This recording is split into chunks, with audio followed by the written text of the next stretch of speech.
امام ابن حجر اسقلانی رضی اللہ تعالیٰ عنہ اپنی کتاب المنبہات کے اندر یہ روایت نقل کرتے ہیں کہ اللہ رب العزت نے حضرت سیدنا عزیر علیہ الصلوۃ والسلام کو وحی فرمائی اور فرمایا، اے میرے پاک پیغمبر عزیر،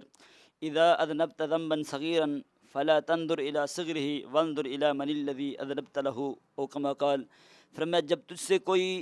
چھوٹا سا جرم ہو جائے، تجھ سے کوئی خدا کی چھوٹی سی نافرمانی ہو جائے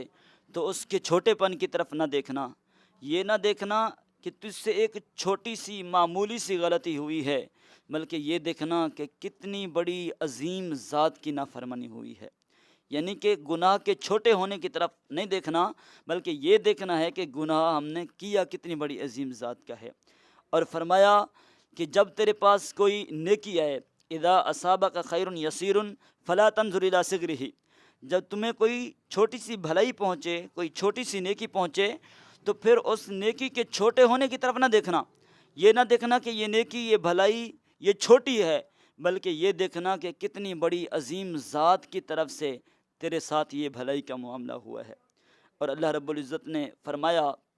اے میرے پاک پیغمبر عزیر، اذا اصابک بلیۃ فلا تشکونی الی خلقی کما لا اشکوکا الی ملائکتی، او کما قال، فرمایا کہ جب کوئی مصیبت تمہیں آ جائے، کوئی آزمائش آ جائے، کوئی پریشانی آ جائے،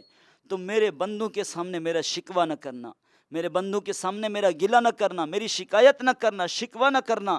جس طرح کہ میں فرشتوں کے سامنے تیرا شکوہ نہیں کرتا۔ اذا صعدت الیہ مساویکا، او کما قال، جب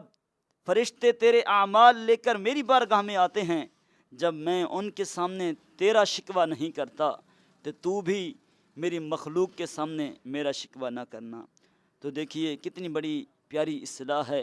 کہ اللہ رب العزت نے در حقیقت اپنے پیغمبر کو یہ وحی فرما کر ہمیں سبق دیا ہے اور سیکھنے کا موقع عطا فرمایا ہے۔ آج کل چھوٹی چھوٹی باتوں پہ لوگ بڑے شکوے کرتے ہیں، یہ ہو گیا، وہ ہو گیا، فلاں ہو گیا، حالانکہ اللہ رب العزت کی بارگاہ کے اندر جو فرشتے ہمارے گناہ لے کر جاتے ہیں، اللہ ان کے سامنے اس بندے کا شکوہ نہیں کرتا، بلکہ ان فرشتوں کے ہاتھوں ان کا رزق بھیج دیتا ہے۔ تو ہمیں بھی اللہ تعالیٰ اپنا شکر گزار بندہ بنائے۔